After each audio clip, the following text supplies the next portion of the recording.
मेरा नाम नम्रता है। आज मैं बहुत खुश थी क्योंकि लड़के वाले मुझे देखने के लिए आ रहे थे।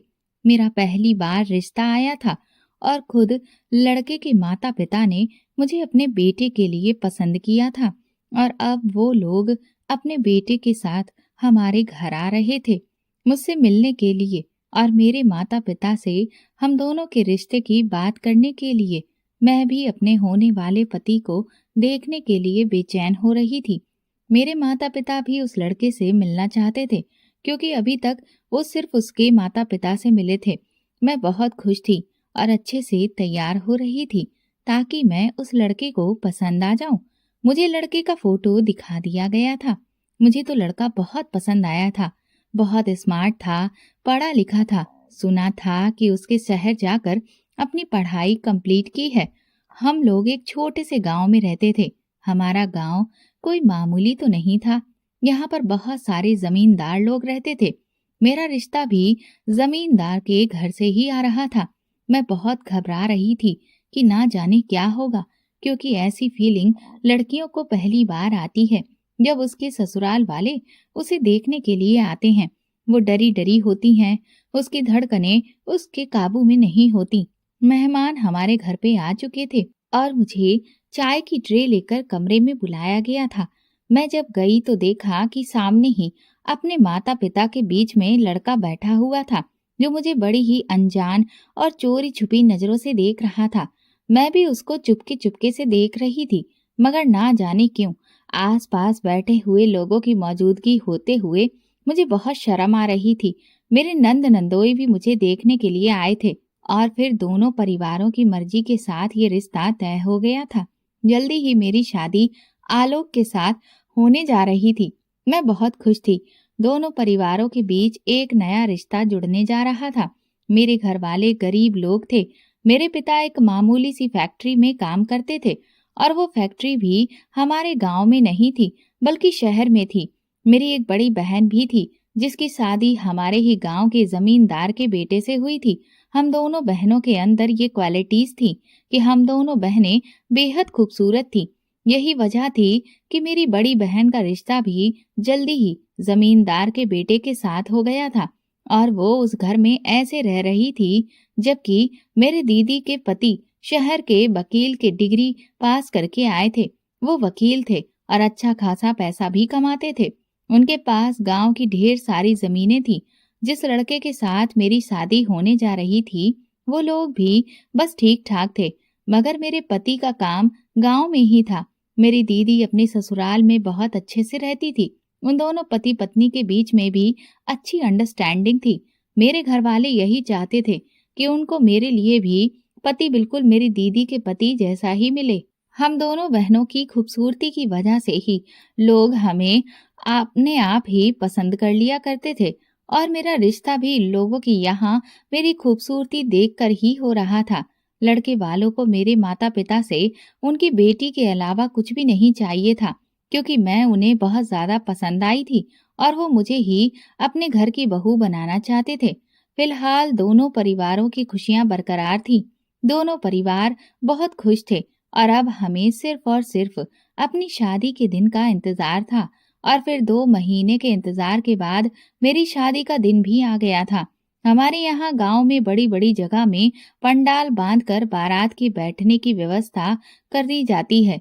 दुल्हन का कमरा, मेहमानों के बैठने की व्यवस्था और मेहमानों को खाना खिलाने के लिए भी अलग अलग तरह के पंडाल कई कई जगहों पर बांध दिए जाते थे और बिल्कुल बीच में मंडप बना दिया जाता था। यहाँ पर पति पत्नी अपनी शादीशुदा जिंदगी को शुरू करने के संकल्प ले सकें। मैं बहुत खुश थी क्योंकि मेरी शादी होने वाली थी और मैं अब इस घर की बेटी होने के बजाय किसी दूसरे घर की बहू बनने जा रही थी। सारे मेहमान आ चुके थे। मेरे घर के सारे लोग किसी न किसी काम में लगे हुए थे। वो चाहते थे कि बारात को किसी तरह से कोई दिक्कत ना हो, जबकि मैं अपने पांडाल में बैठी अपने मायके की तरफ के गहने पहन रही थी जो मेरी माँ ने मेरे लिए संभाल कर रखे थे ताकि वो अपनी बेटी की शादी वाले दिन ये गहने उसे दे सके। अभी मैंने दुपट्टा नहीं पहना था क्योंकि अभी शादी का मुहूर्त होने में समय था। जब मुझे लड़कियां बुलाने आती तभी मुझे बाहर जाना था। मैं बड़े आराम आराम से तैयार हो रही थी और शीशे में बार बार खुद को निहार रही थी कि जब अचानक मुझे किसी अजीब से शोर की आवाज आई। मैंने जैसे ही पीछे पलट कर देखा तो ये देखकर मैं दंग रह गई थी कि दो अनजान लोग मेरे पांडाल में घुस आए थे। ये लोग कौन थे? मैं इन्हें नहीं जानती थी, मगर जैसे ही मैं इनको देखकर चीखने चिल्लाने वाली थी तभी एक आदमी ने मेरा मुंह दबोच लिया और मुझे चीखने का भी मौका ना दिया। वो लोग चोर थे और अपने बैग में कहीं से चोरी करके बहुत सारा सामान लाए थे। जब उन्होंने मुझे भी गहने पहने हुए देखा तो उन्होंने मेरे भी गहने उतार कर अपने बैग में रख लिए थे। मेरे माता पिता की जमा पूंजी तो यही गहने थे। इसके अलावा वो मुझे दहेज में कुछ भी नहीं दे रहे थे। मैं हिलने की और चीखने चिल्लाने की बहुत कोशिश कर रही थी, मगर उस चोर ने मुझे बड़े ही मजबूती के साथ पकड़ा हुआ था और मेरे मुंह पे भी हाथ रखा हुआ था। मेरे इस पांडाल में घुसकर उन्हें मौका मिल गया था कि वो यहाँ से भी चोरी कर सकें। जब एक चोर ने देखा कि मैं बहुत खूबसूरत हूँ, मेरे तन पे तो दुपट्टा भी नहीं था, तो मुझे बहुत शर्मिंदगी महसूस करनी पड़ रही थी। ये लोग मुझे छोड़ ही नहीं रहे थे। जब एक चोर मेरे करीब आया और धीरे धीरे मेरी इज्जत के साथ खेलने की कोशिश करने लगा, तभी मैंने देखा कि पांडाल के अंदर मेरे जीजा जी आ गए। उनको देखकर चोरों ने भागना ही ठीक समझा था। उन लोगों ने जल्दी से मुझे छोड़ दिया और वो खुद रास्ते में आए थे। उसी रास्ते को वापस भी लौट गए थे। मैं बुरी तरह से रो रही थी। मेरे तो कुछ भी समझ में नहीं आ रहा था कि मैं क्या करूं। जीजू ने उन लोगों को पकड़ने की बहुत कोशिश करी थी, मगर वो उनके हाथ नहीं आए थे। जीजू ने जब देखा कि मैं बहुत बुरी हालत में हूँ, तो वो मेरा हाथ पकड़कर मुझे बिस्तर तक बिठाने के लिए जा रहे थे। जीजा जी ने दूर पड़ा हुआ मेरा दुपट्टा उठाया और मुझे उड़ाने लगे। मैं जीजा जी से रो रो कर कहने लगी कि जीजा जी, आपको नहीं पता, वो लोग सारे गहने ले गए हैं। अब मेरी शादी कैसे होगी? मम्मी पापा को ये बात पता चल गई तो वो लोग बहुत परेशान हो जाएंगे। आखिर उन्होंने कितनी मेहनत से ये गहने मेरे लिए संभाल कर रखे थे। मैं बिलक बिलक कर रो रही थी जब जीजा जी कहने लगे कि तुम परेशान मत हो और आज तुम्हारी शादी का दिन है, रोना बंद करो, तुम्हारी शादी होने वाली है। किसी ने तुम्हें इस हालत में देख लिया तो क्या समझेगा? तुम तसल्ली रखो, बेफिक्र रहो, कोई मुसीबत नहीं आएगी। इतने में ही मेरी दीदी फूलों की थाली लेकर मेरे कमरे में आ गई थी और कहने लगी कि आप लोग यहाँ पे क्या कर रहे हो? बाहर चलो, बारात आ गई है, उसका स्वागत भी तो करना है। दीदी ने जब मुझे रोते हुए देखा तो वो हैरान रह गई थी और मेरे करीब आई और जीजा जी की तरफ देखते हुए कहने लगी कि इसे क्या हुआ है? ये क्यों इतना रो रही है? मैं तो बस रोए ही जा रही थी। मैं इस स्थिति में नहीं थी कि उन्हें कुछ भी बता सकूं। फिर जीजा जी ने दीदी को पूरी बात बताई। दीदी तो ये सब बातें सुनकर ही होश खो बैठी थी। दीदी ने कहा कि उन लोगों ने तुम्हें कुछ किया तो नहीं ना? मैंने कहा कि नहीं, इससे पहले ही जीजा जी यहाँ पे आ गए थे, इसीलिए वो लोग मेरा कुछ नहीं बिगाड़ सके। मगर वो लोग मेरे सारे गहने ले गए। अब क्या होगा? माँ और पिताजी ये गहने मुझे शादी में देने वाले थे। अब तो उनके सब लोगों के सामने बहुत बेइज्जती होगी। सब लोग यही कहेंगे कि बेटी को खाली हाथ विदा किया। तब दीदी कहने लगी कि तुम फिक्र मत करो, हम अपने गहने तुम्हें दे देंगे। मैं उनको फटी फटी नजरों से देखने लगी। जब जीजा जी ने भी मुझे देखकर कहा कि हाँ, तुम्हारी दीदी ठीक कह रही है। जीजा जी ने जल्दी से अपने गले में पहनी हुई सोने की चेन और अंगूठी, पहनी हुई सोने की अंगूठियां उतार कर मुझे दे दी और पहनने के लिए कहा, जबकि दीदी ने भी अपने सारे गहने उतार कर मुझे पहना दिए और कहने लगी कि ये भी उतने ही गहने हैं जितने तुम अपने ससुराल को ले जाने वाली थी। मैंने दीदी से कहा, मगर आप ये सब कुछ क्यों कह रही हो? तो दीदी कहने लगी कि कोई बात नहीं, मेरे पास और आ जाएंगे, मगर इस समय हमारे माता पिता की इज्जत का सवाल है। मैं दीदी से लिपट कर रोने लगी थी। न जाने ये क्या अनर्थ हो गया था। मैं जितनी खुश थी उतनी ही मेरी खुशी को नजर लग गई थी। अब मुझे दुल्हन बनकर मंडप में ले जाया गया था क्योंकि मुहूर्त निकला जा रहा था और फिर सारी रस्में होने के बाद मेरी शादी हो गई थी। इस हादसे से मैं अभी भी बहुत डरी हुई थी, इसीलिए इस शादी को लेकर मेरी जितनी भी खुशी थी वो सब खत्म हो चुकी थी। मुझे बार-बार अपने पेरेंट्स को देखकर रोना आ रहा था और मेरा दिमाग यही सोचने पर मजबूर हो रहा था कि जीजा जी ने अगर मेरी मदद ना की होती तो आज मेरे माता-पिता की बड़ी महफिल में कितनी बेइज्जती हो रही होती। शादी की सारी रस्में संपन्न हो गई थीं।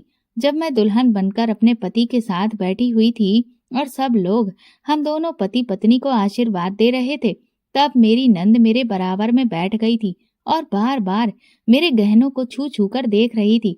हर एक चीज को नजर भरकर देख रही थी और सबका वजन भी नाप रही थी और जेवर की बहुत तारीफ भी कर रही थी। कह रही थी, भाभी, आपके पिता ने तो गरीब मजदूर होते हुए भी आपको काफी गहने दे दिए। मैं तो उनकी किसी बात पर कुछ बोल ही नहीं रही थी और फिर जल्दी जल्दी रस्में खत्म होने के बाद मुझे मेरे पति के साथ विदा कर दिया गया था। मैं जब विदा होकर अपने ससुराल आई तो बहुत डरी हुई थी। बार बार मेरे दिमाग में वही सब बातें घूम रही थी। मुझे किसी से भी बात करना भी अच्छा नहीं लग रहा था। शुक्र तो इस बात का था कि वे लोग मेरी इज्जत भी खराब कर सकते थे। इस बात से मैं मेंटली डिस्टर्ब हो गई थी। मैं अपने कमरे में बैठी हुई अपने पति के आने का इंतजार कर रही थी। जब इसी बीच बात को मैं बड़ी गहराई से सोच रही थी, मेरे पति कमरे के अंदर आ चुके थे और मुझे कुछ पता भी नहीं चला। वो मेरे करीब आकर बैठ गए। जैसे ही उन्होंने मुझे छुआ तो अचानक से मैं घबरा गई थी। मुझे इस तरह घबराते हुए देखकर वो कहने लगे कि क्या हुआ, क्यों इतना घबरा रही हो। मेरे मुंह से तो उनके लिए कोई शब्द ही नहीं निकल रहे थे, क्योंकि अभी तक मुझे वही एहसास हो रहा था जब उन दोनों में से एक ने मुझे बड़ी मजबूती से पकड़ रखा था और दूसरा वाला धीरे धीरे मेरे करीब आकर मेरी इज्जत खराब करने की कोशिश कर रहा था। ना जाने क्यों अपने पति को देखकर मेरी आंखों में आंसू आ गए थे और मैंने रोना धोना शुरू कर दिया था। वो कहने लगे कि क्या हुआ। वो ये समझ रहे थे कि मुझे अपने घर वालों की याद आ रही है, क्योंकि मैं अपने घर वालों की बहुत लाडली थी। अब इस तरह से अनजान लोगों में आने के बाद मैं घबरा रही हूँ। मेरे पति कहने लगे कि तुम परेशान नहीं हो, जैसे तुम्हें कंफर्टेबल लगता है तुम वैसे आराम करो और काफी रात हो चुकी है, तुम सो जाओ। मेरे पति ने मुझे तसल्ली दी। मैं अभी भी अनकंफर्टेबल महसूस कर रही थी तो उसने कहा कि तुम बेड पे आराम से सो जाओ, मैं सोफे पे जाकर सो जाता हूँ। मैंने अपने पति को कोई जवाब नहीं दिया और वो खामोशी से सोफे पे जाकर लेट गई थी, जबकि मैं बेड पर ही करवट लेकर लेट गई थी। आंखें बंद की तो फिर से वही वाला हादसा मेरी आंखों में घूम रहा था, लेकिन मैंने उसे अपने दिमाग से निकालने की कोशिश की और फिर उसके बाद मैं गहरी नींद में सो गई थी। सुबह जब मेरी आंख खुली तो देखा कि मेरी ननद कमरे में मौजूद है और बड़ी हैरानी जता रही है। मैंने कहा कि दीदी, क्या हुआ है? तो वो कहने लगी कि आप बेड पे और भैया सोफे पे क्या कर रहे हैं। मैंने देखा कि मेरे पति सोफे पे लेटे हुए थे और अपनी बहन की आवाज पे वो जाग गए। उसने अपने भाई से भी वही सवाल किया था। मेरे पति ने कहा था कि कोई बात नहीं, नम्रता को अनकंफर्टेबल महसूस हो रहा था, इसीलिए मैं सोफे पर सो गया। मेरी नंद इस बात पे बड़ी हैरान हुई थी और वो कमरे से निकल गई। उसने मुझे तैयार होने के लिए कहा था। मैं तैयार होकर अपने सास ससुर को आशीर्वाद लेने के लिए चली गई थी और उसके बाद हम सब लोगों ने मिलकर नाश्ता किया था। मेरे सास ससुर मेरी बहुत तारीफ कर रहे थे, जबकि मैंने नोटिस किया था कि मेरी नंद बार बार मेरे गहनों की तारीफ कर रही थी। ना जाने उसे मेरे जेवरों से क्या मतलब था। शादी वाले दिन से ही उसकी नजर मेरे गहनों पे थी। नाश्ता करने के बाद मेरे नंदोई ने आलोक से कहा कि आओ साले साहब, मुझे आपसे कुछ इम्पोर्टेंट बात करनी है। वो मेरे पति को अपने साथ ले गए थे, जबकि मुझे मेरी ननद कमरे में ले आई थी और बार बार मुझसे यही पूछ रही थी कि क्या रात तुम दोनों पति पत्नी के बीच कुछ भी नहीं हुआ। मैंने उससे कहा कि नहीं, ऐसी कोई बात नहीं है। तो वो कहने लगी कि मुझे तो कुछ गड़बड़ ही लगती है। आखिर भैया के सोफे पर सोने का क्या मतलब बनता है। मैं उसकी इस बात पे खामोश रही थी। उसे मैंने कोई जवाब नहीं दिया था। तभी मेरे पति गुस्से से आग बबूला होते हुए कमरे के अंदर आए। उनके साथ मेरे नंदोई भी थे। आलोक से वो कहने लगे कि नम्रता, क्या जो मैं सुन रहा हूँ वो सही है? मैं तो उनकी बात सुनकर घबरा गई और कहने लगी कि मैं आपका मतलब नहीं समझी। आपने क्या सुना है? तो उन्होंने कहा कि तुम पवित्र नहीं हो, तुम अपनी पवित्रता शादी से पहले खो चुकी हो। ये बात सुनकर तो मेरे पैरों तले से जमीन निकल गई थी। मैंने कहा, ये आप क्या कह रहे हैं? नहीं, ऐसा कुछ भी नहीं है। तभी मेरे नंदोई ने कहा, तो फिर सुबह हमारे साले साहब सोफे पर क्यों सो रहे थे? सारी रात तुमने अपने पति को अपने पास क्यों नहीं सोने दिया? मैंने कहा, ये तो खुद सोफे की तरफ चले गए थे। मेरी इस बात पे मेरे पति ने कहा, हाँ तो तुम मुझसे घबरा ही इतना रही थी। भला कोई लड़की शादी की पहली रात इतना भी घबराती है क्या? तुम्हारी घबराहट देखकर मुझे यही लगा कि तुम अभी डर रही हो। मैंने सोचा मुझे तुम्हें अभी थोड़ा वक्त देना चाहिए, मगर जो मुझे मेरे जीजा जी ने बताया, ये सब सुनकर तो मुझे पक्का यकीन हो गया है कि तुम्हारा तुम्हारे जीजा जी के साथ शादी से पहले अफेयर था। और कल रात भी जीजा जी ने खुद अपनी आंखों से तुम्हारे जीजा जी को और तुम्हें एक साथ एक दूसरे के हाथों में हाथ डाले हुए देखा था। यहाँ तक कि वो तुम्हें अपने हाथ से तुम्हारा दुपट्टा भी पहना रहे थे। मैं इस बात का क्या मतलब समझूं? तुम्हारी अपवित्रता खुलकर मेरे सामने ना आ जाए, इसीलिए तुमने रात को मेरे सामने रोने धोने का नाटक किया, ताकि मैं डर जाऊं और सारी रात तुम्हें कुछ ना कर सकूं। ये तो अच्छा हुआ कि जीजा जी ने मुझे वक्त पे ही सब कुछ बता दिया। मैंने अपने पति से कहा कि ऐसा कुछ भी नहीं है। आपके जीजा जी ने जो देखा है वो सब गलत है। मेरे पति मेरे करीब आए, उन्होंने मेरा बाजू जोर से दबोच लिया और फिर कहने लगे, तो फिर रात जो तुम नौटंकी कर रही थी वो क्या था? अब मैं अपने पति को क्या बताती कि मैं किस वजह से परेशान थी? मेरी ननद भी इस बात को लगातार बढ़ावा दे रही थी। अपने भाई से कह रही थी कि भैया, तुम इसके साथ बिल्कुल ठीक कर रहे हो। जैसा इसने कल रात आपके साथ किया है, ऐसा तो हमारे खानदान में दूर दूर तक कभी किसी ने किसी के साथ नहीं किया। इसका मतलब यही बनता है कि ये पवित्र नहीं है, और यही बात छुपाने के लिए इसकी शादी से पहले इसके जीजा जी से अफेयर हो रहा था। इसीलिए ये सारे नाटक कर रही है। मैंने कहा, आप लोग मुझ पर गलत इल्जाम लगा रहे हो। इतनी ही देर में शोर की आवाज सुनकर मेरे सास ससुर भी कमरे में आ गए थे और वो पूछने लगे कि आखिर क्या हुआ है। मैं जल्दी से अपनी सास से जाकर लिपट गई और उनसे रोते हुए कहने लगी कि देखिए ना मम्मी जी, ये लोग मुझ पर गलत इल्जाम लगा रहे हैं। तभी मेरी ननद कहने लगी कि भाभी, हम आप पे गलत इल्जाम नहीं लगा रहे। ये बात अभी साबित हो जाएगी कि आप पवित्र हो या फिर अपवित्र। मैं एक बाबा जी को जानता हूँ, वो यहाँ आकर सब कुछ पता लगा लेंगे। मेरे ससुर कहने लगे, अरे तुम लोग पागल हो गए हो क्या? अभी इस बेचारी को हमारे घर में आए हुए एक दिन भी नहीं हुआ और तुम लोगों ने इसका पीछा ही ले लिया। मेरे नंदोई ने मेरे ससुर जी से कहा, अरे ससुर जी, आपको नहीं पता, आप जिसको बेचारी कह रहे हो वो बेचारी नहीं है।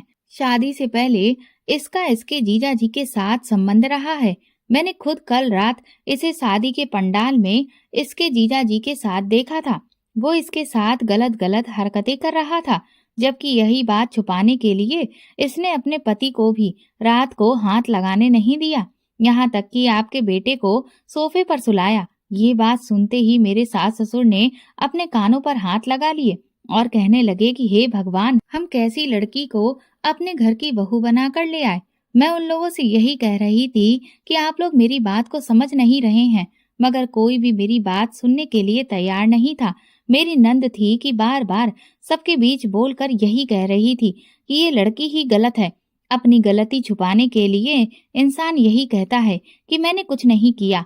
मेरे पति ने अपने जीजा जी से कहा, तो फिर जीजा जी, आपको ये बात साबित करनी ही होगी कि ये पवित्र है या फिर अपवित्र। उसके लिए आप बाबा जी को यहाँ बुला ही लो, क्योंकि अगर ये पवित्र निकली तो मैं इसे धक्के मार कर घर से निकाल दूंगा। भला मैं ऐसी लड़की के साथ सारी जिंदगी नहीं गुजार सकता। मेरा रो रो कर बुरा हाल हो चुका था। मेरी इसमें क्या गलती थी जो मेरे साथ इतना बुरा हो रहा था? क्या मैं अपवित्र थी? मैंने तो सोचा था कि मैं शादी के बाद बेहद खुश रहूंगी, मगर यहाँ तो मुझे एक पल का भी सुकून नहीं मिल रहा था। तो फिर मुझे खुशी कहाँ से नसीब हो सकती थी? 2 घंटे के बाद बाबा जी घर आ गए थे। ये बाबा कौन था? हम में से कोई इसे नहीं जानता था, सिवाय मेरे नंदोई के। मेरा नंदोई ही इसे यहाँ पर लेकर आया था। उसने बाबा को सारी बात बताई थी। बाबा कहने लगा कि ठीक है, मैं अपने उपाय इस लड़की पर करता हूँ। अभी पता चल जाएगा कि ये लड़की पवित्र है या फिर अपवित्र। बाबा जी ने मुझे अपने पास बिठाया। मेरी कुंडली मंगवाई गई। मेरे सर पर हाथ रखकर न जाने वो क्या क्या मंत्र पढ़ते रहे थे। और फिर थोड़ी देर के बाद उन्होंने कहा कि ये लड़की तो अपवित्र है, जबकि इस लड़की का भाग्य अब आपके बेटे के साथ जुड़ चुका है और अब आप अपने बेटे की जिंदगी में भी कठिनाइयां आने वाली हैं। आपके बेटे की भी जिंदगी में। ये बात सुनकर सब लोग हैरान रह गए थे। मैंने कहा, बाबा जी, आप ये क्या कह रहे हो? ऐसा कुछ भी नहीं है। तो बाबा कहने लगा कि ऐसा ही है लड़की, तुम्हारी अपवित्रता तुम्हारे पति के भाग्य में शामिल हो गई है। अब तुम्हारे पति के ऊपर बहुत सारी कठिनाइयां आने वाली हैं और ये कठिनाइयों का समय ज्यादा दूर नहीं बल्कि करीब ही है। मेरी सास कहने लगी, तो फिर बाबा जी, इस चीज का उपाय क्या होगा? हमें उपाय बताओ। हम तो इस लड़की को यहाँ से निकाल देंगे। हम नहीं चाहते कि हमारे बेटे को कुछ हो। बाबा ने कहा कि अच्छा ठीक है, मैं उपाय कर दूंगा। इस लड़की को पूरे 2 दिन तक ना तो कोई अन्न देना है और ना ही जल का एक भी कतरा देना है। इसे अपनी अपवित्रता खत्म करने के लिए उपवास करना होगा। मैंने कहा, बाबा जी, आप ये क्या कह रहे हैं? मैं भूखी प्यासी रही तो मैं मर जाऊंगी। तो वो बाबा कहने लगा, अगर तुम भूखी प्यासी ना रही तो तुम्हारा पति मर जाएगा। ये कहकर वो बाबा चला गया था। मगर मेरे ऊपर मुसीबत आ गई थी। मुझे ये लोग न जाने कैसी कैसी बातें सुनाने लगे थे। मुझे अपने घर वालों की बहुत याद आ रही थी।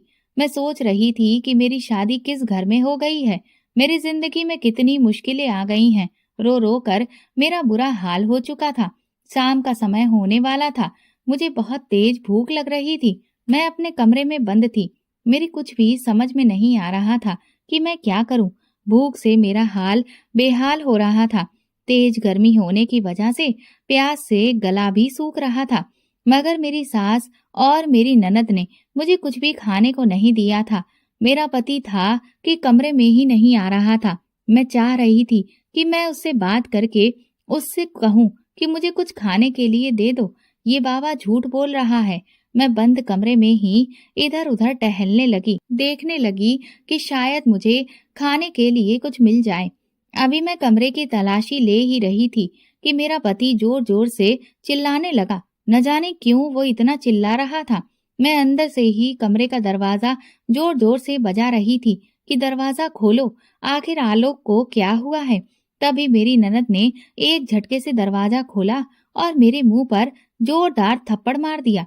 मैं समझ नहीं पाई थी कि उसने ऐसा क्यों किया। जैसे ही मेरी नजर अपने पति के जले हुए पैर की तरफ गई तो मेरे पैरों तले से जमीन निकल गई थी।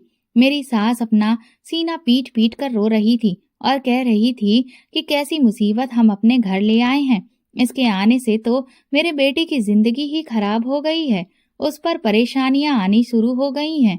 न जाने अब मेरे बेटे का क्या होगा। मेरा बेटा नहीं बच सकेगा। मैं अपने पति की तरफ गई। उनका पैर अपने हाथ में लेकर छूने की कोशिश कर रही थी। तभी मेरी सास ने मुझे धक्का दे दिया और कहने लगी कि मेरे बेटे को हाथ भी मत लगाना करम जली। तेरे ही कर्मों का फल मेरा बेटा भुगत रहा है।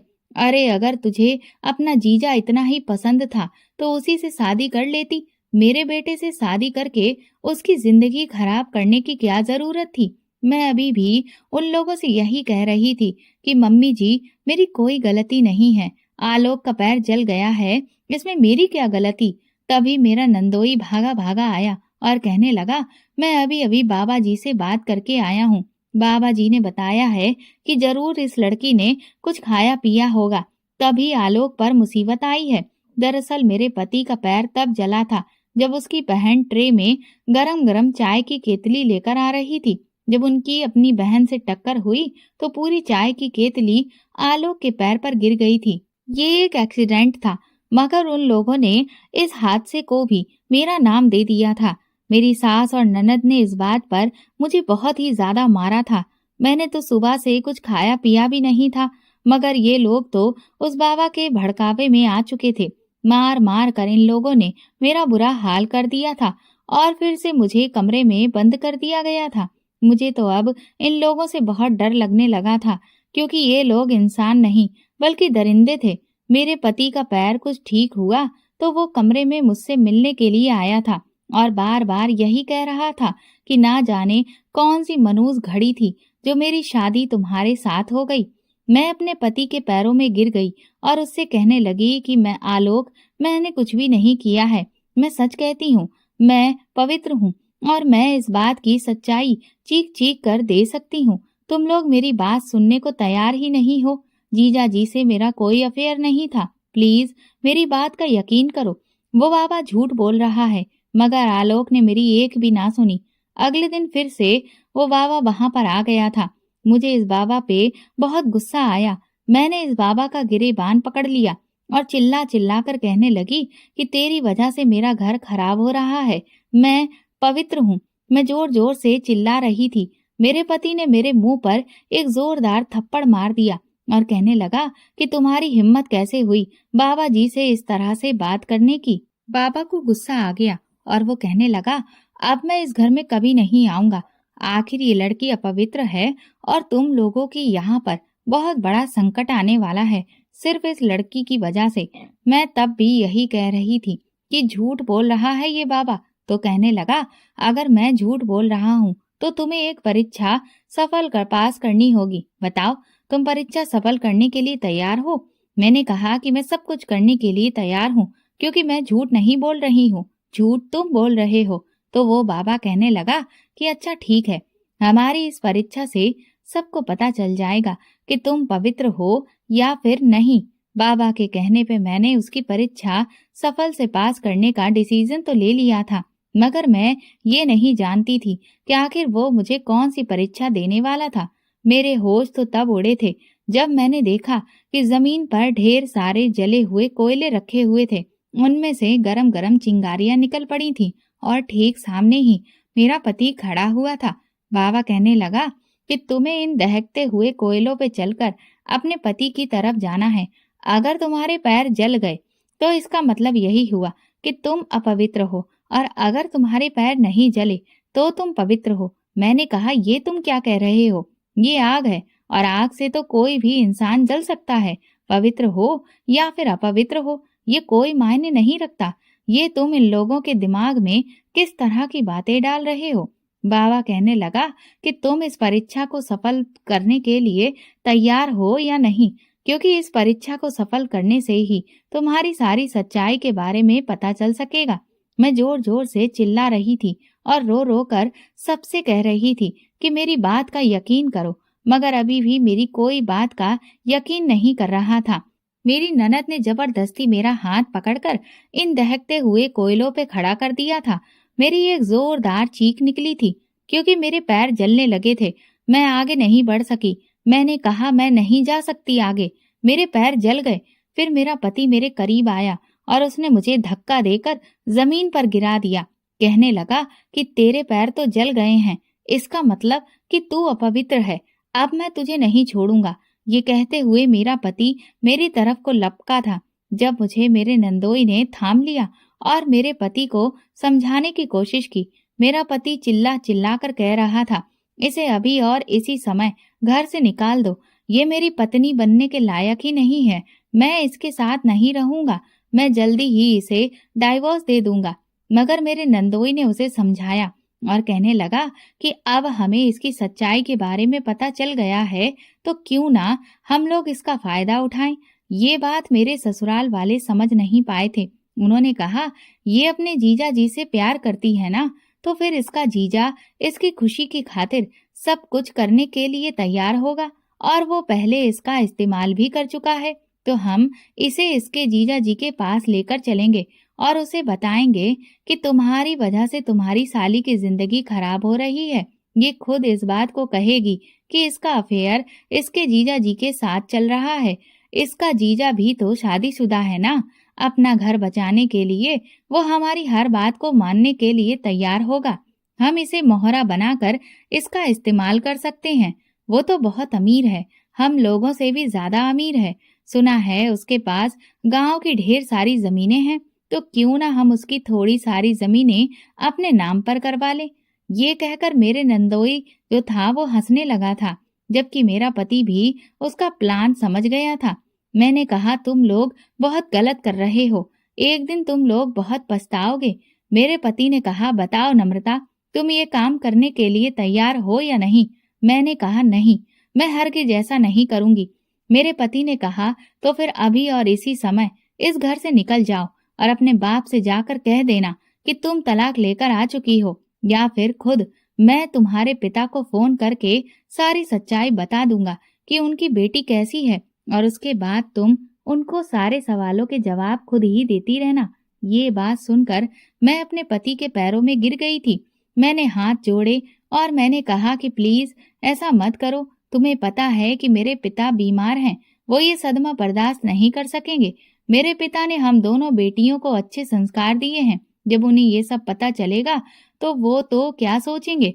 तो मेरा पति कहने लगा कि बात तो तुम्हें सोचनी चाहिए थी ना अपने जीजा से अफेयर चलाते समय। फिर से मैंने कहा कि तुम लोग मेरी बात को समझ क्यों नहीं रहे हो। ऐसा कुछ भी नहीं है। प्लीज प्लीज प्लीज मुझे छोड़ दो, मेरे साथ ऐसा मत करो। मेरे पति ने कहा कि ठीक है, हम तुम्हें छोड़ देंगे, कुछ नहीं कहेंगे। या तो तुम इस घर को छोड़कर जा सकती हो और हम तुम्हारे पिता को सब कुछ बताने देंगे, या फिर तुम हमारे साथ अपनी बहन के घर चलो और जैसा हमने कहा है वैसा ही वहां पर जाकर कहो। अब मेरे पास कोई दूसरा रास्ता नहीं बचा था। इन लोगों के साथ अपनी बहन के घर जाने के अलावा मेरे पास कुछ नहीं था। मैं बहुत रोई थी, बहुत तड़पी थी, मगर मेरी कोई सुनवाई नहीं हुई थी। मेरा पति मुझे साथ लेकर अपनी बहन के घर चला गया था। मैंने देखा कि दरवाजा मेरे जीजा जी ने ही खोला था। वो लोग हम दोनों को देखकर बहुत खुश हुए थे, जबकि मेरे चेहरे का तो रंग ही उड़ा हुआ था। दीदी मुझे देखकर कहने लगी कि तुझे क्या हो गया है, तुझे देखकर तो लगता ही नहीं है कि तू एक नई नवेली दुल्हन है। तू तो कितनी कमजोर हो गई है। अभी तो तेरी शादी को एक हफ्ता भी नहीं हुआ है और तुझे देखकर ऐसा लग रहा है कि जैसे न जाने कितने समय के बाद देखा है। इतने में ही मेरे पति ने मेरी दीदी से कहा कि दीदी, अब आप अपनी बहन का पीछा छोड़ दो, कुछ हमसे भी बात कर लो। उन्होंने उन्हें बैठने के लिए कहा तो मेरे पति कहने लगे कि हम यहाँ बैठने के लिए नहीं आए हैं, हमें जीजा जी से कुछ अकेले में बात करनी है। इस बात पर मेरी दीदी चौंक गई थी। उन्होंने कहा कि किस तरह की बात। तब तक जीजा जी भी यही सवाल कर रहे थे। तो मेरे पति कहने लगे कि बात यहाँ पर नहीं, बल्कि हम लोग कमरे में जाकर करना चाहते हैं। जीजा जी इस बात के लिए तैयार हो गए और फिर वो मुझे और मेरे पति को कमरे में ले गए थे। मेरे पति ने कमरे का दरवाजा बंद कर दिया था और फिर उसने कहा कि मुझे सब कुछ पता चल गया है। शादी से पहले आपका मेरी पत्नी के साथ अफेयर रहा था। मैं खामोशी से खड़ी रही थी, मैं कुछ भी नहीं कह रही थी, जबकि लगातार मेरी आंखों से आंसू निकल रहे थे। मेरे जीजा जी चौंकते हुए कहने लगे कि ये तुम कैसी बातें कर रहे हो आलोक, ऐसा कुछ भी नहीं है। आलोक ने कहा कि मुझे सब कुछ पता है, तुमने मेरी पत्नी का इस्तेमाल भी किया है, इसने मुझे सब कुछ बता दिया है और ये तुम्हें तुम्हारे सारे राज तुम्हारी पत्नी के सामने भी खोल सकती है। जीजा जी बार बार उससे कह रहे थे कि तुम मुझे गलत समझ रहे हो, नम्रता तो मेरी छोटी बहनों की तरह है, मैं भला ऐसा कैसे कर सकता हूँ। लेकिन आलोक कह रहा था कि ऐसा खुद तुम्हारी साली ने बताया है और शादी वाले दिन भी मंडप में आने से पहले मेरे जीजा जी ने खुद तुम्हें मेरी पत्नी के साथ देखा था, जब तुम उसके हाथों में अपना हाथ दे रहे थे। अगर तुम्हें यकीन नहीं आता तो अपनी साली से पूछ सकते हो। जीजा जी ने मेरी तरफ देखा तो मेरी आंखों से आंसू निकलते हुए आंसू देखकर उनको गुस्सा आ गया। काफी देर तक वो सोच विचार करते रहे, फिर आलोक से कहने लगे, तो फिर तुम लोग क्या चाहते हो आलोक। आलोक ने कहा, अगर तुम चाहते हो कि ये बात तुम्हारी पत्नी को पता ना चले तो फिर जैसा मैं कहूँ तुम वैसा ही करो। मुझे तुमसे गांव की वो जमीन चाहिए जो सबसे ज्यादा कीमत की है। जीजा जी ने कहा, मगर वो जमीन तो बहुत कीमती है। मेरा पति कहने लगा, अब मेरी पत्नी की भी कोई कीमत नहीं रही जब तुमने उसे इस्तेमाल कर लिया, मगर फिर भी मैं तुम्हारी साली को अपने घर में जगह देने के लिए तैयार हूँ, लेकिन उसके लिए तुम्हें मेरी शर्त पूरी करनी होगी, वरना मैं पूरे गांव को चिल्ला चिल्ला कर ये बता दूंगा कि शादी से पहले तुम मेरी पत्नी को अपवित्र कर चुके हो। जीजा जी गहरी सोच में खड़े हुए थे और फिर उन्होंने आलोक से कह दिया था कि मैं तुम्हें वो जमीन देने के लिए तैयार हूँ, मगर उसके कागजात अभी मेरे पास नहीं हैं। मैं कल वो कागजात तुम्हारे पास ले आऊंगा, बल्कि मेरे पास गांव की जितनी भी कीमती जमीनें हैं वो सब मैं तुम्हें देने के लिए तैयार हूँ। ये बात जब आलोक ने सुनी तो उसके चेहरे पर एक साथ हैरानी वाली मुस्कुराहट आ गई थी।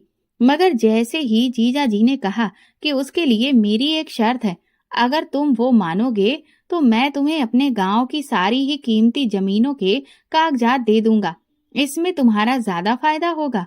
आलोक ने कहा कि कैसी शर्त जीजा जी? जीजा जी मेरी तरफ आए, उन्होंने मेरे कंधों पर हाथ रखा और कहने लगे, नम्रता मुझे सच में शुरू से ही बहुत प्यारी रही है। मैं चाहता हूँ कि मैं एक बार फिर से अपनी पुरानी यादें ताजा करूं। अभी तुम्हारी नम्रता के साथ नई नई शादी हुई है, तो कमरे का माहौल भी अभी नया नया ही होगा। इसीलिए मैं तुम्हारे घर जाकर नम्रता के साथ अपनी यादगार पल बिताना चाहता हूँ। सिर्फ एक बार कल मैं आ जाऊंगा प्रॉपर्टी के पेपर लेकर, मगर कल सारा दिन नम्रता के साथ उसके कमरे में मैं गुजारूंगा। ये सुनकर मैं दंग रह गई थी, क्योंकि मुझे अपने जीजा जी से ऐसी उम्मीद बिल्कुल भी नहीं थी। मेरे जीजू कितने घटिया निकलेंगे, वो भी आलोक का साथ दे रहे थे। मैं और ज्यादा रोने लगी थी, जबकि आलोक ने इस शर्त को मान लिया था और वो मुझे घर लेकर आ गए थे। सारी रात मुझे इसी टेंशन में नींद नहीं आई थी कि मैं इन मुश्किलों से निकल नहीं पा रही हूँ, बल्कि हर दिन एक नई मुश्किल में उलझती चली जा रही हूँ। मेरा मन तो कर रहा था कि मैं अपनी जान ले लूं, मगर इस घर में तो मैं सुकून से मर भी नहीं सकती थी। सुबह हो चुकी थी। ठीक 10 बजे जीजा जी प्रॉपर्टी के पेपर लेकर घर आ गए थे। प्रॉपर्टी के पेपर्स देखकर मेरे ससुराल के सभी लोगों के चेहरे खिल गए थे। ये लगभग गांव के 6-7 जमीनों के कागजात थे। मेरे जीजा जी ने वो सब मेरे पति के हाथ में देने से पहले कहा कि तुम्हें अपनी शर्त याद है ना? मेरे पति ने कहा कि हाँ हाँ मुझे याद है। तो जीजा जी कहने लगे कि फिर मेरी नम्रता को अच्छी तरह से तैयार किया जाए, जैसे कोई दुल्हन तैयार होती है। मेरी नंद कहने लगी कि हाँ, आप ये पेपर दे दो, मैं अभी नम्रता को तैयार करती हूँ। वो मुझे लेकर कमरे में चली गई थी और मुझे तैयार करने के बाद वो कमरे से निकल रही थी। जीजा जी ने सारे कागजात मेरे पति और नंदोई के हवाले कर दिए थे। इतने वो लोग प्रॉपर्टी के कागज चेक कर रहे थे। जब जीजा जी कमरे के अंदर आ गए, मैं दौड़ती हुई दरवाजे की तरफ आई थी और अपनी नंद से कहने लगी कि प्लीज मेरे साथ ऐसा मत करो। मगर मेरी नंद जबरदस्ती मुझे कमरे के अंदर घुसेड़ने की कोशिश कर रही थी। तभी मेरे जीजा जी ने मेरा हाथ पकड़ लिया और दूसरे हाथ से उन्होंने मेरी नंद का हाथ पकड़ लिया और पलक झपकते ही जीजा जी ने मुझे कमरे के बाहर की तरफ धकेल दिया। मेरी नंद को कमरे के अंदर की तरफ खींचकर जल्दी से कमरे का दरवाजा अंदर से उन्होंने बंद कर लिया। ये सब देखकर मैं हैरान रह गई थी। मेरी नंद जब कमरे के अंदर गई तो वो जोर जोर से चिल्ला रही थी। इसका मतलब ये था कि मेरे जीजा जी मेरी नंद के साथ। मैं धीरे धीरे चलती हुई घर के बाकी सदस्यों के पास गई। जब उन लोगों ने मुझे देखा तो वो कहने लगे कि तू यहाँ है तो फिर कमरे में कौन गया? मैंने कहा कि कमरे में दीदी गई है। वो लोग घबरा गए, उनके पैरों तले से जमीन निकल गई, क्योंकि मेरी नंद जोर जोर से चिल्ला रही थी। मेरा नंदोई भागता हुआ कमरे की तरफ गया और जोर जोर से दरवाजा बजाने लगा। कहने लगा कि कमीने, दरवाजा खोल, मैं तुझे छोड़ूंगा नहीं, छोड़ मेरी पत्नी को। मगर जीजा जी तो अंदर से दरवाजा खोल ही नहीं रहे थे। लगातार मेरी नंद के चिल्लाने की आवाजें आ रही थी और फिर लगभग पूरे 1 घंटे के बाद जीजा जी ने अपने कमरे का दरवाजा खोल दिया था। मेरी नंद रोते हुए भाग कर आई और अपनी माँ के गले लग गई। जीजा जी मेरे नंदोई की तरफ देखकर कहने लगे, लो, तुम्हारी पत्नी भी अब अपवित्र हो गई है, अब ये भी किसी काम की नहीं रही। मगर मेरी नंद कहने लगी कि ये इंसान झूठ बोल रहा है, इसने तो मेरे साथ कुछ भी नहीं किया। मैंने कहा, दीदी तो फिर आप इतनी जोर जोर से चिल्ला क्यों रही थी? मेरी नंद कहने लगी, अरे मैं तो दरवाजा खुलवाने के लिए चिल्ला रही थी। जीजा जी ने कहा, क्यों झूठ बोल रही हो जी? बताओ ना, क्यों नहीं बताती हो आप कि तुम अब अपवित्र हो चुकी हो? तुम भी अपनी इज्जत खो चुकी हो। अब इस बात पर मेरे नंदोई को गुस्सा आ गया और वो जीजा जी का गिरेबान पकड़ने के लिए उसकी तरफ गया। तो जीजा जी कहने लगे, अरे तुम तो गुस्सा हो रहे हो, मैंने तो तुम्हें सारी जमीनों के कागजात दे दिए। मुझे नम्रता पसंद नहीं आई तो क्या हुआ? यहाँ आने के बाद मेरा इरादा बदल गया है। मुझे रीता पसंद आ गई है, इसीलिए मैंने उसका इस्तेमाल कर लिया। लेकिन मेरी नंद लगातार यही कह रही थी कि ये झूठ बोल रहा है, इसने मेरे साथ कुछ भी नहीं किया। मैंने कहा, रीता दीदी, अब तो आपको सारी सच्चाई बतानी ही होगी। अब तो आप भी अपवित्र हो चुकी हो, तो फिर इसमें छुपाने वाली क्या बात है? मेरी सास भी अपनी बेटी से कहने लगी कि देख बेटी, अगर तेरे साथ कुछ हुआ है तो तू मुझे बता दे, मैं तो तेरी माँ हूँ। मेरी नंद चिल्ला चिल्ला कर कह रही थी कि ये इंसान झूठ बोल रहा है। आप लोग मेरी बात समझने की कोशिश क्यों नहीं कर रहे हो? मैंने कहा कि अभी रुकिए, ये बात अभी भी सच साबित हो जाएगी, क्योंकि मेरे पास एक तरीका है जिससे दीदी की पवित्रता और अपवित्रता के बारे में सब कुछ पता चल जाएगा। मैं जल्दी से गई और मैंने दहकते हुए कोयलों को जमीन पर उठाकर डाल दिया था और फिर कहा कि दीदी, आपको इन कोयलों पर चलकर अपने पति के पास जाना होगा। अगर आपके पैर जले तो आप अपवित्र हो, और अगर आपके पैर नहीं जले तो फिर आप अपवित्र नहीं होगी। मेरी नंद कहने लगी, अरे नहीं नहीं, मैं इन पर नहीं चलूंगी, मेरे पैर जल जाएंगे। ये तो आग है, आग पर तो पैर जल ही जाते हैं। मैंने जबरदस्ती अपनी ननद का हाथ पकड़ा और उसे दहकते हुए कोयलों पर चलने के लिए मजबूर करने लगी, जबकि मेरे सास ससुर, मेरा पति, वो सब रीता के लिए बेचैन हो रहे थे। रीता दीदी जोर जोर से चिल्ला रही थी कि प्लीज भाभी, मेरे साथ ऐसा मत करो। मगर मैंने कहा, नहीं, तुम लोगों ने मेरे साथ जैसा किया है मैं भी ऐसा ही करूंगी। आखिर मेरी पवित्रता भी तो इसी तरह से चेक की गई थी, तो तुम्हारे साथ भी ऐसा ही होगा। मेरी बात सुनकर मेरी नंद ने अपने हाथ जोड़ लिए और कहने लगी कि भाभी, हमें माफ कर दो। मैंने आपकी शादी पे आपको ज्यादा गहने पहने देख लिए थे आपके, इसीलिए मैंने अपने पति से कहा था कि मुझे भी ऐसे ही गहने ला कर दे दो। मेरे पति ने कहा कि मैं एक प्लान बनाता हूँ और इस प्लान में तुम मेरा साथ देना। उसने अपने भाई की तरफ देखकर कहा कि वो बाबा झूठ बोल रहा था। वो कोई बाबा नहीं था, बल्कि वो तो मेरे पति का एक दोस्त था। उसने उसे वो सब करने के लिए पैसे दिए थे। मेरे पति ने एक ही झटके से अपने जीजा की तरफ देखा, जबकि मेरे नंदोई को इस बात पे गुस्सा आ रहा था कि रीता सब कुछ क्यों कह रही है। वो मेरी नंद के पास आया और उसने उसके मुंह पर एक जोरदार थप्पड़ मार दिया। वो कहने लगा कि घटिया औरत, मैं तेरे साथ नहीं रहूंगा, तू अपवित्र हो चुकी है। मेरा दोस्त जो कुछ भी कर रहा था वो तो हमने तेरी भाभी को लूटने के लिए एक्टिंग की थी, मगर तेरे साथ जो हुआ है वो सब तो हमारी आंखों के सामने है। मेरी नंद ने रो रो कर, गिड़गिड़ाकर अपने पति से कह रही थी कि नहीं, तुमने जो कुछ भी देखा है वो सब झूठ है। वो बार बार यही कह रही थी कि प्लीज भाभी, अपने जीजा से कहो कि वो सब कुछ सच सच मेरे पति को बता दे, वरना मेरा घर खराब हो जाएगा। मैंने कहा, क्यों, तुम्हें अब अपने घर की इतनी फिक्र क्यों हो रही है? तुमने जो मेरा घर खराब किया है उसकी तुम्हें कोई परवाह नहीं। अरे मैं तो नई नवेली दुल्हन थी, तुम लोगों ने तो मेरा जीना दुश्वार करना शुरू कर दिया था। तुम लोगों ने मेरे साथ क्या क्या नहीं किया, मैं अपने कैरेक्टर की गवाही दे देकर थक गई थी, मगर तुम में से किसी ने भी मेरी एक भी ना सुनी। मेरी सास कहने लगी कि बेटा हमें माफ कर दे, इसको छोड़ दे। मैंने कहा, नहीं, मैं इसको नहीं छोड़ूंगी। अब अपनी बेटी पर बात आई तो दिल दुख रहा है। जब मेरे साथ तुम लोगों ने गलत किया था तब तुम लोगों का दिल पत्थर का बन गया था। मैं जोर जोर से चीख रही थी और अपनी ननद का हाथ पकड़कर जबरदस्ती उसे कोयलों पर चलने के लिए कह रही थी। मेरी नंद फिर से रो रही थी जब जीजा जी ने मुझे रोकने की कोशिश की और कहा कि इसको छोड़ दो नम्रता, ये सब मैंने इन लोगों को सबक सिखाने के लिए किया था। उन्होंने मेरे नंदोई की तरफ देखा और कहा कि मैंने तुम्हारी पत्नी के साथ कुछ नहीं किया, ये सिर्फ और सिर्फ तुम्हारी है। कभी कभी आंखों देखा भी सच नहीं होता। हमें बात की गहराइयों तक पहुंचना चाहिए। जब तक सारी बात क्लियर ना हो जाए, उसके बारे में बिना सोचे समझे किसी भी बात को बढ़ावा नहीं देना चाहिए। तुमने जो अपनी आंखों से देखा था वो सच नहीं था। दरअसल उस रात नम्रता जिस जगह पर थी वहां पर चोर घुस आए थे।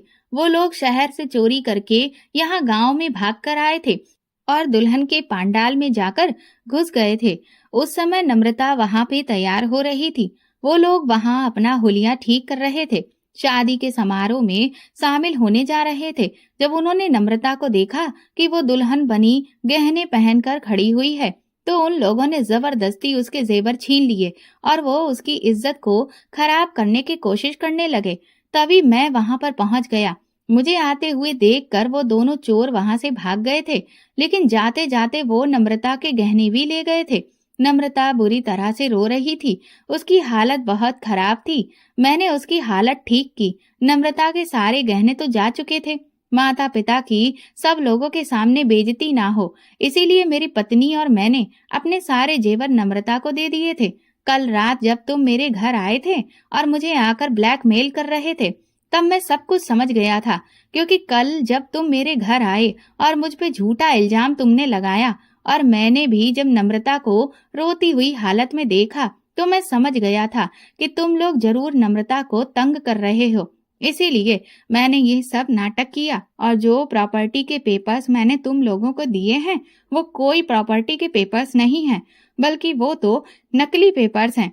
और तुम, मेरे जीजा जी ने मेरे नंदोई की तरफ देखकर कहा, तुमने जिस तरह से नम्रता को बदनाम किया, उसी तरह से आज तुम्हारी पत्नी भी हम सबके सामने बदनाम हुई। तुमने इसे बहुत तंग किया। मैं चाहता तो आज तुम्हारी पत्नी की इज्जत खराब करके तुमसे अपनी साली का बदला भी ले सकता था, मगर मुझे तुम्हें सिर्फ सबक सिखाना था, ऐसा सबक जिससे तुम लोगों को एक गहरी सीख मिल सके। फिर वो मेरे पति की तरफ गए और मेरे पति से कहने लगे कि आलोक, मुझे तुमसे ऐसी उम्मीद बिल्कुल भी नहीं थी। तुम तो एक समझदार और पढ़े लिखे लड़के हो। तुमने तो अपनी पत्नी को छुआ तक नहीं, और दूसरों की बातों में आकर और दूसरों पर विश्वास करके तुमने ये बात समझ ली कि तुम्हारी पत्नी का किसी के साथ अफेयर चल रहा है और वो अपवित्र भी है। तुम जैसे इंसान पर तो मुझे शर्मिंदगी महसूस होती है, जो अपनी पत्नी की इज्जत नहीं करता, बल्कि उसकी इज्जत को और भी ज्यादा दूसरों के सामने उछाल उछाल कर बताता है। मेरी नंद भी मुझसे माफी मांग रही थी। वो बहुत रो रही थी, क्योंकि इस हादसे से वो बुरी तरह से डर गई थी। सारी सच्चाई सब लोगों के सामने खुलकर आ चुकी थी, और फिर थोड़ी ही देर में पुलिस भी आ गई। मेरा पति बहुत शर्मिंदा हो रहा था। मेरा नंदोई ये बात अच्छी तरह से जानता था कि मेरे जीजा जी ने उस समय मुझे तसल्ली दी थी, बल्कि उन्होंने मेरे साथ कुछ गलत नहीं किया था, मगर वो लालच में आकर पैसे वसूलना चाहता था, इसीलिए उसने ये सब कुछ किया था। पुलिस ने मेरे ससुराल वालों को अरेस्ट कर लिया था, क्योंकि मेरी दीदी ही पुलिस को लेकर आई थी। कभी भी हमें आंखों देखी बातों पर विश्वास नहीं करना चाहिए। कुछ रिश्ते ऐसे होते हैं जो बहुत कच्ची डोर की तरह होते हैं, थोड़ा सा दबाव पड़ते ही टूट जाते हैं। इसीलिए अपने रिश्तों को खुद संभालना सीखिए, अपने रिश्तों पर भरोसा करना सीखिए, और बात की गहराई को समझने की कोशिश कीजिए। दूसरों की बातों में आने से पहले अपने बारे में सोचिए, क्योंकि जो इंसान आपको भड़का रहा है, जरूर उसको भी आपसे कोई ना कोई मतलब है, और फिर अपना मतलब निकल जाने के बाद वो इंसान आपको परेशान भी कर सकता है, और जब उस इंसान का मतलब पूरा हो जाता है, फिर वो आपसे किनारा करने लगता है। तब आपको एहसास होता है कि आपने अपने सगे रिश्तों पर भरोसा ना करके कितनी बड़ी गलती की है। दोस्तों, अगर आपको हमारी कहानी पसंद आई है तो कमेंट करके जरूर बताएं, और वीडियो को लाइक करके ज्यादा से ज्यादा शेयर करें। चैनल पर नए हैं तो सब्सक्राइब करें, और हाँ, नोटिफिकेशन बेल को जरूर दबाएं ताकि अगली अपडेट सबसे पहले आपको मिले। धन्यवाद।